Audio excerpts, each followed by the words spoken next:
Garden में हमेशा कुछ ना कुछ टूल्स की ज़रूरत पड़ती है और कुछ फंजीसाइड की और कुछ गमलों की। तो हम दोनों निकल पड़े कुछ गमले लाने के लिए। उसके साथ हमने कुछ और भी सामान लिया जो मैं आप सबको दिखाती हूँ। ये देखिए, कुछ सीज़र लेने थे, कुछ कटर लेने थे, कुछ फंजीसाइड लेना था। तो ये सारा कुछ हम लोगों ने छोटी सी एक परचेजिंग की है और मैं आपको दिखा देती हूँ। ये वाला जो सीज़र है उन्होंने 300 का हमें दिया और ये बड़ा वाला जो है ये उन्होंने हमें 500 का दिया था। और इस पे देखिए कि ये दाम लिखा हुआ है 700, बट उन्होंने हमें 500 का ही दिया। हमने कोई बार्गेनिंग नहीं की थी, खुद से ही। और ये साफ फंजीसाइड लेकर के आए। एक पैकेट था, फिर भी मैंने कहा कि हमेशा स्टोर रहना चाहिए। और ये उन्होंने रूट विन दिया है। उन्होंने कहा कि ले लीजिए, हालांकि अभी तो रूटिंग हार्मोन्स की कोई ज़रूरत ही नहीं। और उसके अलावा राइजोबिन करके उन्होंने, राइजोबिन है ये, शायद इसमें डालते हैं, न्यूट्रिशन है। और इसमें गमलों में उन्होंने कहा कि आप इसे 4-4 5-5 दाने डालिएगा तो अच्छा रिज़ल्ट आएगा। अब मैं ले तो आई हूँ, देखती हूँ इसको कैसे यूज़ करना है, क्या करना है, इसको पूरा डिटेल्स पढ़ूँगी मैं। इन सारी चीज़ों के साथ साथ जो मेन मेरा मकसद था नर्सरी जाने का, वो ये था कि हमें लेने थे कुछ पॉट्स, जो पिछली बार वीडियो में मैंने आपको बताया था।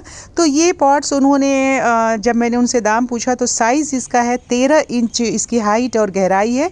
और इन्होंने पहले तो इसका दाम मुझे 200 रुपया बताया, फिर खुद ही उन्होंने कहा कि मैडम आपको 180 रुपये के हिसाब से दे देते हैं। खैर जो भी उन्होंने रेट लगाया, बाद में थोड़ा सा और उन्होंने कम कर दिया था, क्योंकि सारी चीज़ें मैं इनके यहाँ से लेती हूँ।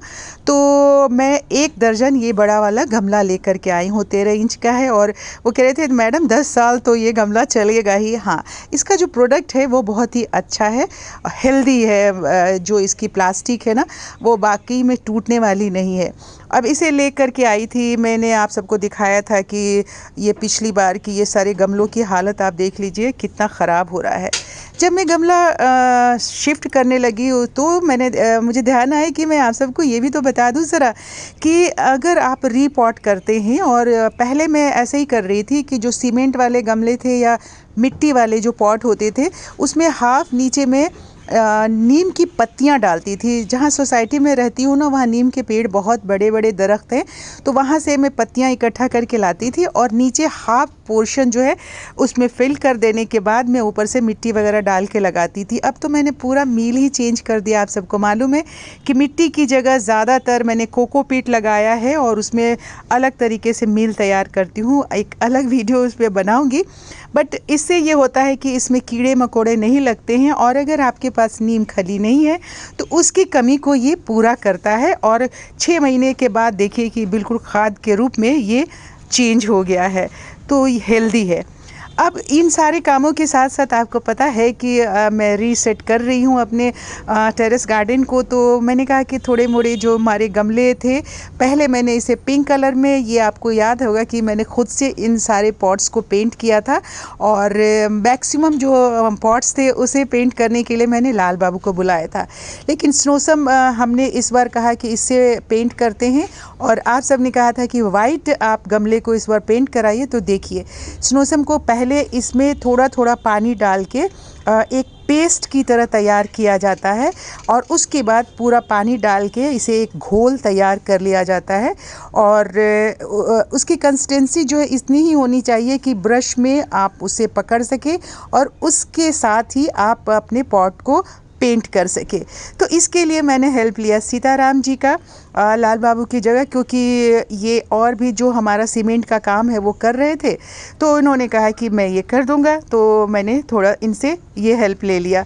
तो अब ये देखिए कि आपको पता लग गया कि अगर आपको कुछ कम गमले हैं और पेंट करना है तो स्नोसम से आप पेंट कर सकते हैं। इससे इसके जो छिद्र होते हैं मिट्टी के पॉट के, वो बंद नहीं होंगे। और इस तरह से मैंने कुछ सारे जो पॉट्स मिट्टी वाले मेरे पास रह गए हैं उन्हें पेंट किया।